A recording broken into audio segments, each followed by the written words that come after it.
here's the question: Book or AI? God damn, I hate these. See this one right here.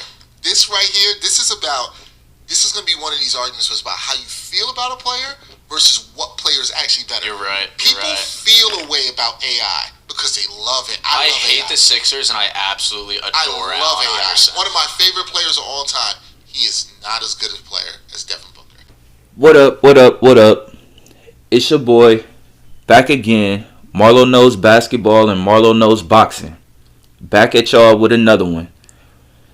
Man, this video right here, man, I got a lot to get off my chest, man. Because I'm sick and tired of the disrespect, man. I'm sick and tired of the disrespect that my man Allen Iverson has been getting. And it's been going on for a while now. And it seems like it's going unchallenged.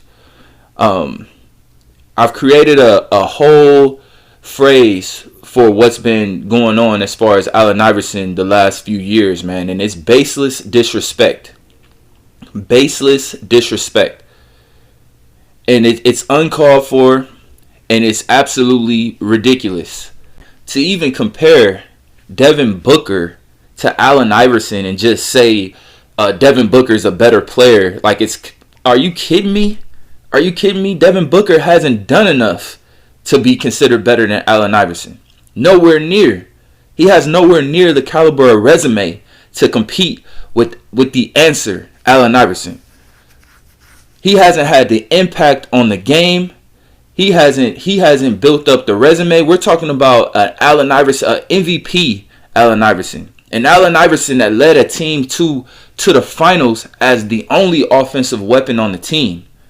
The only offensive weapon on the team. Every night he's going out there and defenses are focused on him and only him.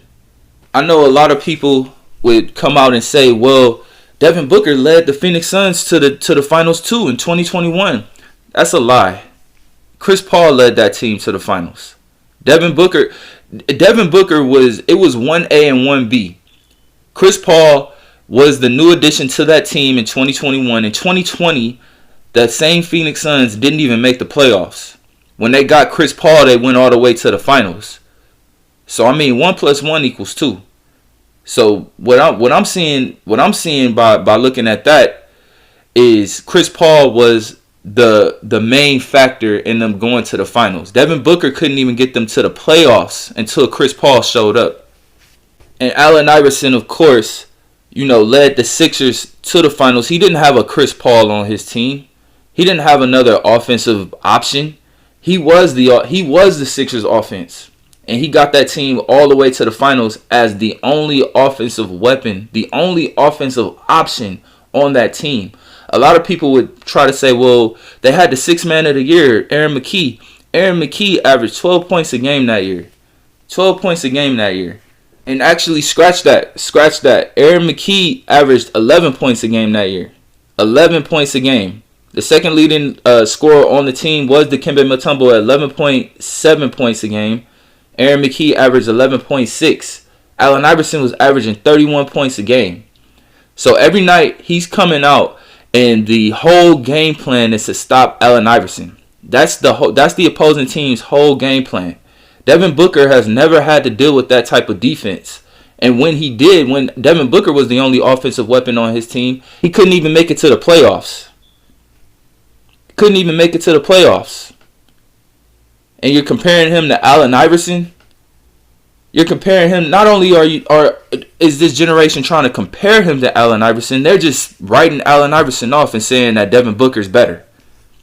And I know a lot of people would try to bring up efficiency and field goal percentage. Efficiency and field goal percentage is all the way up across the board for today's game. And there's a reason behind that, obviously. There's way more spacing. The league has promoted rules that make it way harder to play defense. You can't even touch anybody anymore. You can't hand check. You can't crowd somebody's space. Allen Iverson played in an era where the defense could do a whole lot more. They could hold you. They could hand check you. They could crowd your space. They didn't have to give the shooter room to land. I recently watched the full game of the 2000 game 1 of the 2001 NBA Finals, and Kobe Bryant was fouling the hell out of Allen Iverson, hitting him on the elbow every time, crowding him, not giving him space to land. Those would be fouls nowadays. So obviously the defenders can't do as much now. That's why the efficiency is up. That's why the field goal percentage and true shooting percentages are up. If Devin Booker played in that era, his efficiency would have been way down too. And once again, these guys from this generation, man, they like to say, well, it's nostalgia. It's just because you're being biased toward who you grew up watching play. And that's a complete lie, man. That's a complete lie. And that's why I got to call these people out, man. You got to compare the resume, man. Look at the resume. Devin Booker's resume has no business being compared to Allen Iverson's resume. We're talking about Allen Iverson, 11-time All-Star, to Devin Booker's 3-time All-Star. We're talking about Allen Iverson, who's won the MVP award, and a Devin Booker has never even finished top 5 in MVP voting. We're talking about Allen Iverson, who was 3 times first-team All-NBA, 7 times overall. Devin Booker's only made All-NBA once in his whole career. We're talking about Allen Iverson, who won 4 scoring titles. Devin Booker's never even come close to winning a scoring title. Allen Iverson's led the league in steals 3 times. Devin Booker's never led the league in any statistical category his whole career. We're talking about Allen Iverson who averaged more points than Devin Booker. He averaged more assists than Devin Booker. More steals. That's 3 out of the 5 major statistical categories that he beats Devin Booker in. Like, where is the argument for Devin Booker? Where is the argument? What are these people talking about? I'm confused. What are you basing this on? Like I said, baseless disrespect.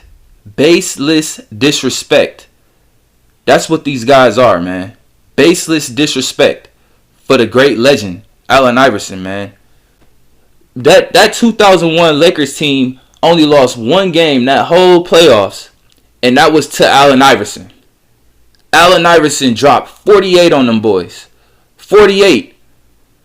And one of the greatest finals, single game finals performances we ever saw in history.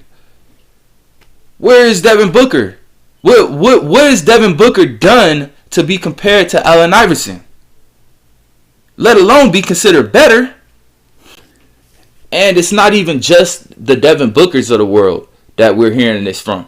Like, we're hearing people say that James Harden also. I mean, James Harden is better than Devin Booker. But James Harden ain't even better than Allen Iverson. James Harden hasn't put up historical playoff performances. James Harden hasn't led a team to the finals as the only offensive weapon on the team. James Harden has had some great regular seasons, but he flames out in the playoffs. Allen Iverson had a historical playoff run. Where is James Harden's historical playoff run? Where is it? James Harden has had some historic playoff failures. We all know that. We all watched James Harden flame out in the 2017 playoffs against the Spurs. We all watched him flame out when Kawhi Leonard was injured and didn't even play Game 6. And James Harden had a chance to force a Game 7 to actually be the hero that he's always been trying to be, the hero that he always is in the regular season. And we watched James Harden score 10 points. 10 points. 10 points in the biggest game of the season. Oh yeah, he dominated the regular season, but when all the chips were on the line, when the money was on the wood, James Harden came up smaller than Jerry from Tom and Jerry, the mouse. He came up smaller than a mouse. And you want to say he's better than Allen Iverson? Baseless disrespect. After all that Allen Iverson has done for the game of basketball, man, he should be considered a basketball treasure. Instead, he's just getting disrespected on a regular basis by casuals that don't know nothing about basketball. Allen Iverson changed the whole game. They give Stephen Curry all this credit for changing the game because he's got people pulling up from 5 feet beyond the three-point line. Yeah, he deserves that respect. But Allen Iverson also deserves the respect. Who put the shake in the crossover? Who put the shake in the crossover? Yeah, the crossover existed before Allen Iverson, but they wasn't doing it like this. Alan, what's going on? How you doing? So how do you like the answer with DMX? Feeling it when I do my move. Oh, your crossover, right? Yeah. I've been studying you, trying to figure it out. I just make the defender think I'm going one way, and then once he gets his body leaning in that direction, I just cross it over to the other hand and go right by him.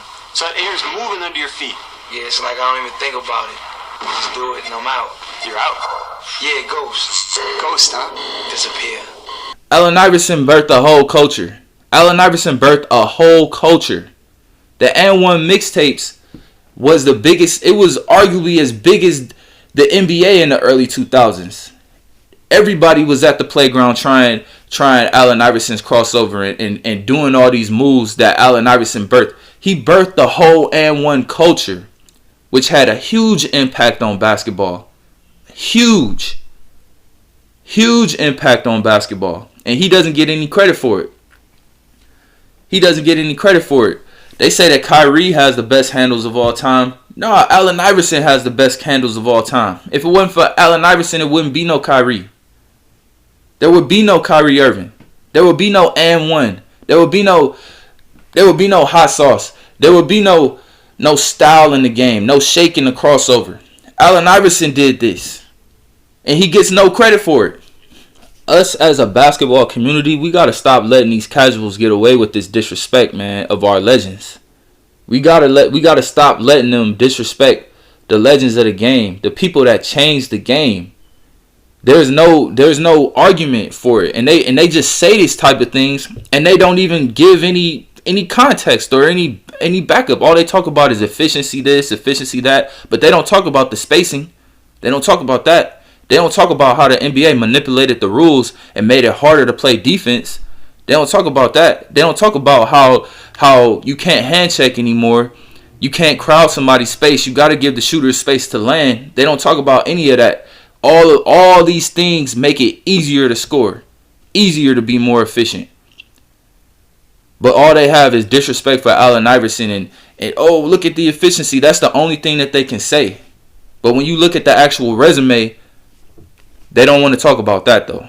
They don't want to talk about the actual resume and accomplishment. Devin Booker, they'll say he's better than Allen Iverson, and he hasn't accomplished half of what Allen Iverson accomplished in his career.